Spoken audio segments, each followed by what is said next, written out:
President Trump is railing hard against Harvard University. The president made a series of scathing posts on Truth Social over the weekend, and now he's demanding the names and countries of international students. It's the latest in Trump's feud with Harvard. The Department of Homeland Security last week tried to block the university from enrolling international students. Trump writes, "Why isn't Harvard saying that almost 31% of their students are from foreign lands, and yet those countries, some not at all friendly to the United States, pay nothing toward their students' education, nor do they ever intend to." Trump also said this shocking claim about these students. Let's watch.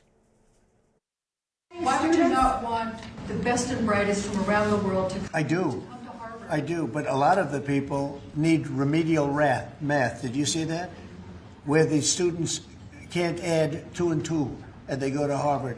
They want remedial math, and they're going to teach remedial math at Harvard. No, wait a minute.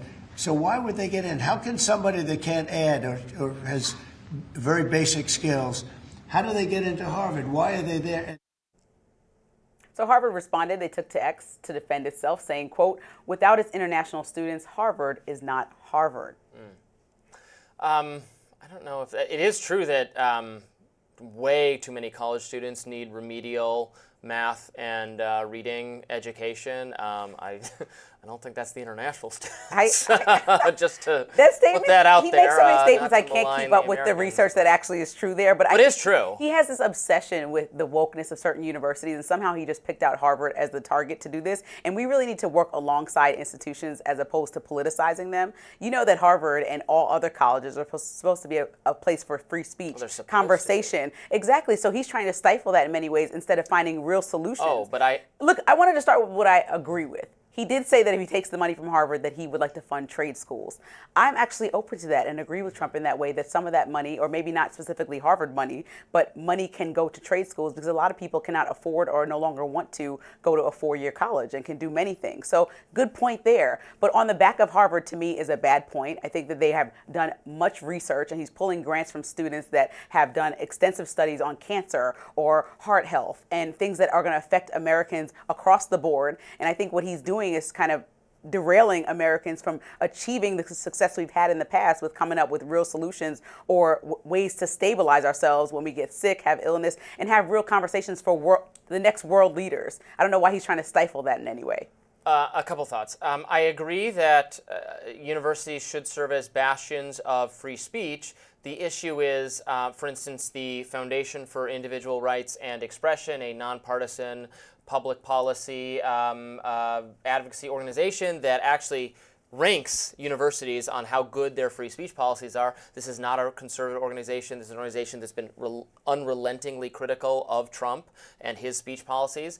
You know where they rank Harvard? Where? What? Dead effing last. Last place of hundreds of universities. So I think there's plenty to criticize Harvard for. I think not all the criticisms are fair, but many of them are. That said, and I am for, as a libertarian, I am for directing fewer public taxpayer resources to universities. And I think there is a fair criticism in saying where so much tax dollars benefits are going to this university that is disproportionately enrolling foreign students. It's not even enrolling American students. Why do American taxpayer dollars have to pay for a university that's enrolling a large number of foreign students? You want the best and the brightest to come over here. Let me finish. Migrate. I do want that.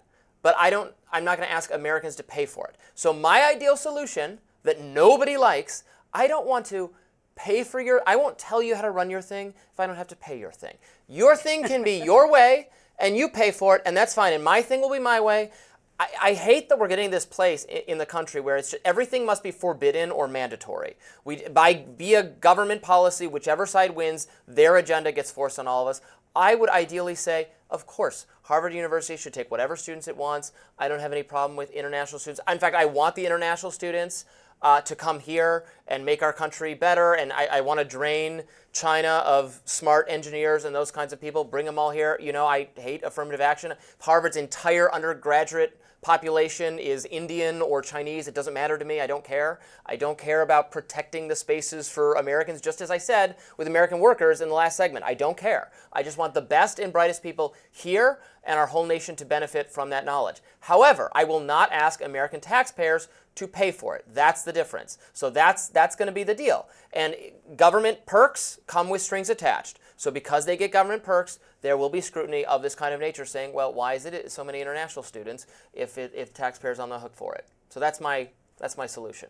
So the news that just broke that Trump's going to sever all remaining federal contracts with Harvard. So during the show, he's actually going even further than he said he was going to do. And I think when we punish education, we're punishing America's future. And that's important to point out because Harvard has admitted that Harvard has flaws. Its president has said, yes, there's things that we can do better. We can do better to protect our Jewish students. They said many of things. And so I think that that's awareness to start to open the door for the conversation. There are 25,000 students amongst several different campuses at Harvard. And they're all going to be discussing dialogue. You're not going to agree with their stances. You're not going to agree with their protests. You're not going to agree with all the dialogue and the courses that are taught. But what does happen is a free exchange of thoughts and ideas that ultimately makes America a better place with a diverse group of people and thought processes so that we can have the best leaders in the world, the brightest, the smartest. And by trying to deteriorate an institution like Harvard, we're tearing apart something that we have built that's been great towards creating the next CEOs, creating the next doctors, creating multitude of roles. I mean, every company, you probably know somebody that came from Harvard that is helping to change and steer the direction. Just like I said, I support the trade schools. There's people that are coming and changing the world in those ways, but we can't try to tear apart something that we don't like. Like free speech doesn't mean you're going to like everything someone says. And that's part of the issue of why Trump is targeting Harvard. Doesn't mean you should necessarily have to fund it. I mean, I think the value of Harvard is a little overstated. Obviously, it does have tremendous value, and I don't want to harm it, and I want it generally to enroll the students it wants to enroll. It's not wanting for financial resources. It's sitting on an endowment of like $50 billion. It's one of the wealthiest institutions there is. They could, maybe open, and then also you get into, so they enroll basically the same number of students. They haven't increased the number of students, just overall, that they enroll for decades and decades and decades. And they certainly have the resources to do that, but they want to keep it as elite and privileged, a tiny little club, because it has for their own financial interests and the growth of the alumni network. It matters to them that it is this very exclusive club. To the extent this is totally contrary to the idea of it as a public resource that government policy should give money to, when it treats itself like an exclusive club for the elite, increasingly not even the American elite, the international elite.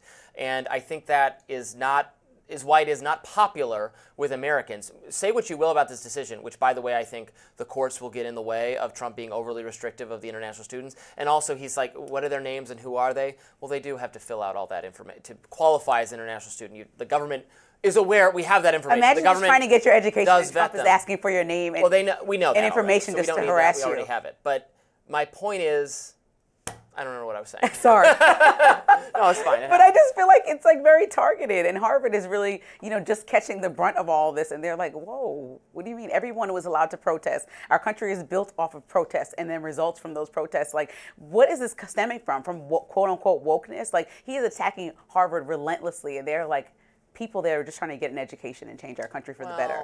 That's literally the goal. There's a lot of bad stuff going on at Harvard students feel pressured. I've spoken to, this is just my opinion, when I used to do a lot more reporting on this, the law faculty at Harvard, law professors at Harvard spoke out, published an open letter protesting the Obama administration's dictates for their campus, how they would impact free speech at the university. So smart, liberal people have been concerned about many of the policies at Harvard for a long time. But I agree with you that protesting, as long as it's nonviolent and not overly disruptive in terms of we can't occupy public buildings or have permanent tent cities, other forms of protest are absolutely not only welcome, but they should be fully recognized by the university. And I do think some of the criticism I hear about Harvard, including from Trump on the whole anti-Semitism front, is a little needs to be litigated the way everything else is. Like, if it's actually happening, that's against their policies, and if they're ignoring it, they need to do something about it. But I don't know that that's an excuse for, shutting down the university in the same way that anti-black or anti-white or anti-male or anti-gay or anything else would be grounds for what the whole university has to have its procedures disrupted. It seems silly to me. Next up, Jake Tapper grills Mike Johnson over Trump's meme coin dinner. Stay tuned.